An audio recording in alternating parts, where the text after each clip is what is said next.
What is going on, guys, and welcome into the video. So we are in a very unique time and I wanted to change up these type videos just a bit. So rather than just make a normal top 5 video like I normally do, I figured I would take a little bit of a different approach. So I'm going to go back 2 months to a video about the top 5 stocks I was buying at that time, and let's see what those stocks have done since then.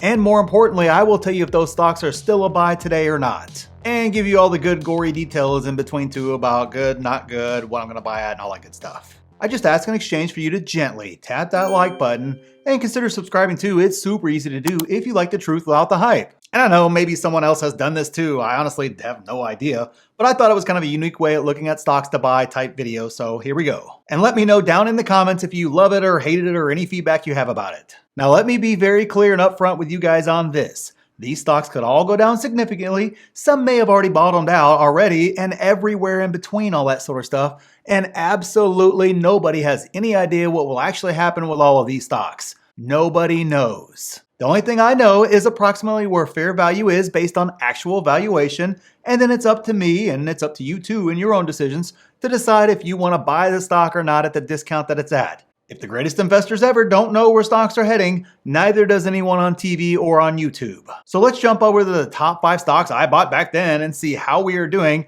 and I'll let you know if I plan to buy more or not. So first up, we have Tesla. And back when this video was released, Tesla was trading at $724, and I actually made a huge buy just 5 days later at $646. And as you can see right there on the chart, it is trading a lot higher than those buys at $646, and it's actually up higher than that level was back then. Now I know some in our group actually bought a lot lower than I did. They bought lower than $646, and I think everyone that had cash and wanted Tesla deployed it when we got in that buy range in the 600s. But the question is Tesla still a buy today? Now, I personally don't think I need to make a case for adding more Tesla. I mean, either you're a bull and think they are the future, or you aren't and have a fair valuation of around $80 or something ridiculous like that. Now, earnings were just released and the numbers look great so far, but I've yet to listen to the call and really review all the numbers all together, so I'm not going to touch on any of that here. But I do have a full position, and the shares I add are just bonus shares. So if it hits below my price target, I will happily add more of those bonus shares, because you just can't have enough bonus shares of a stock like Tesla. And yes, if Wall Street gets dumber, I will continue to add if it continues to fall. So stock number 2 that I was buying would be PayPal. Now back when the original video was released, as you can see, PayPal was trading around $77, and I actually made huge buys just 5 days later at $74 and then at $69 because, well, I mean, if you don't know why, I don't know what to tell you.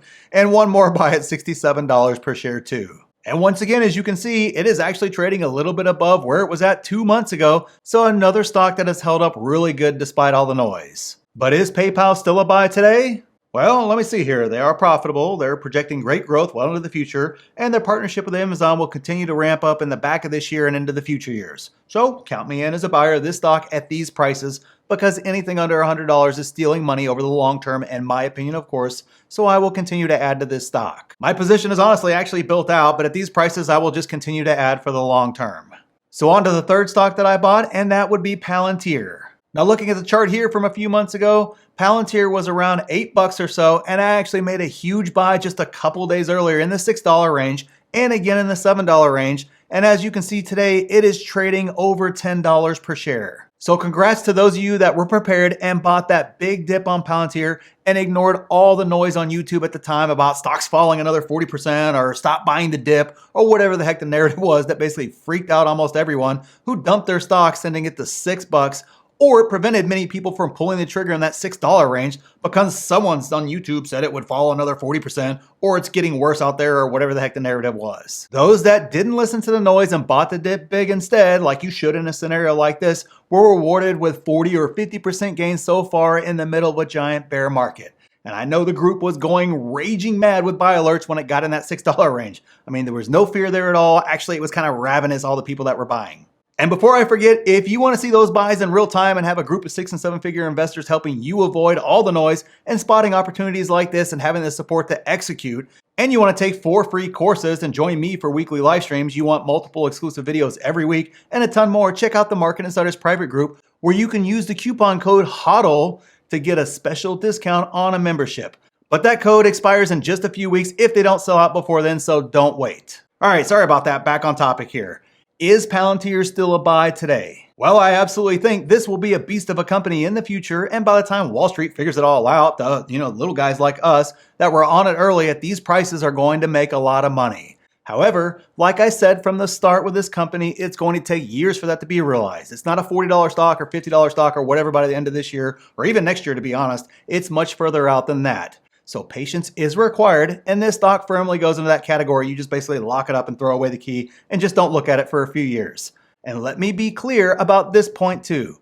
In this type of market, with this kind of stock specifically, you could very easily see that $6 range again. Now, maybe not. Obviously, a lot of you guys are hoping not. But I'm not counting out Wall Street getting stupid again, or another YouTuber sending retail into panic mode again, or something crazy like that happening. Bottom line for me, anything under $10 is just a steal in my opinion, so I will continue to add heavily anytime I get that chance to. So stock number 4 that I bought would be Goldman Sachs. Another stock that had a crazy dip and has roared back. Now, back when this original video was released, Goldman was trading at $303, and I actually made a huge buy at $289 and again at $279. And as you can see with this price today, that was a golden opportunity at a great bank at a great price. We are in an irrational market right now, so once again, Wall Street saw it fit to beat a great bank set to benefit from rising interest rates basically into oblivion, so I happily bought the new 52-week lows.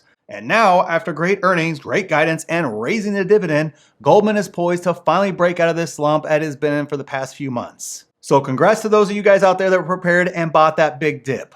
But the question is Goldman still a buy today? I think it's a great company and I absolutely think it's a buy, but if this stock continues to rally just a little bit, it will be back to fair value very quickly, so I'm really glad I've been adding heavily during the downtrend for this stock because we're basically almost at that point to where I wouldn't buy this stock more because it's getting into that kind of little bit of overvalued territory or at least fair value territory. And the final stock we will discuss today would be Airbnb. Now, back when this video was released, Airbnb was trading at $114 and I actually made huge buys just a few days later at $108 and made a big average down at $97 and $99 respectively as it continued to fall lower. And as you can see right there, we finally broke past the $100 mark again, so we are in the plus on those shares, but we are not back to where we were when I made this video. This stock has fallen, but man, did they have a great earnings call last time around, and the CEO was very aggressive in where he sees the future going. Bookings surpassed pre-pandemic levels before the summer even started, so the outlook for the rest of the year is what's going to be key moving forward. So what do you get when you have great earnings, great guidance, and record numbers? Well, once again, Wall Street beat you down well below a 52-week low, which, as all of you guys know, is my favorite time to add stocks. And if Wall Street wants to continue to be stupid, I will happily add more shares of this stock. And if you want to see my buys like these in real time, and actually a lot of other people's buys, you want to see my price targets and learn how to create price targets, a plan, and do actual due diligence, don't forget the coupon code is expiring in just a short while to join the group, and you get to keep that coupon forever as long as you stay a member, so don't miss out on that. And click this video here to see what I'm selling in this market, and click this video here to see what I'm doing to make big money in this market. So thanks for watching, and we'll see you in the next one.